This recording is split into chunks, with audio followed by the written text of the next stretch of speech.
as an educator, I'm always hoping people will learn something. I also realize that people don't like to learn. They really resist it. What people like is to be told that what they always believed was correct, I find, as a teacher. So it's not going to be easy to move from the mindset of 2006 and 2007 to a new way of looking at the world.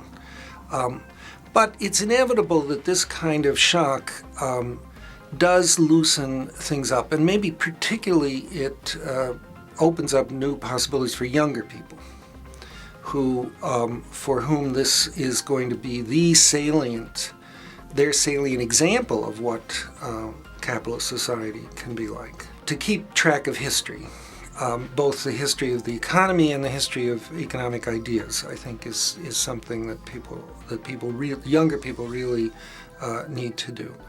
Second is diversity and criticism. That is to hear other points of view and to hear them, not necessarily to agree with them, but to take them seriously enough that you formulate a real opinion about them, and to learn what you can learn from the diverse points of view. And the final one is, we didn't talk about this as much, but it's a problem in intellectual life in general and in economics in particular, which is not to reify abstract concepts.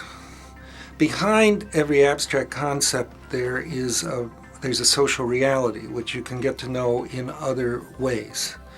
So if we're talking about markets and market equilibrium, ultimately that has to unpack into individuals signing mortgages or making deals. And we don't want to lose sight of the human substructure which lies behind these abstract ideas. To my mind, the key to this situation is the future, and that means it's young people and the younger generation, both in terms of the citizenry more broadly, and in terms of those people who are going to go into economics or economics-related professions as their career goals. So I just want to emphasize that to my mind is both a challenge and a hope. It's a challenge that group of people needs to be reached, needs to have the resources that they need to form new judgments and new critical ideas. And it's a hope in the sense that the future is always the hope, and it's younger people that have the energy and the caring and the future in front of them to make a huge difference.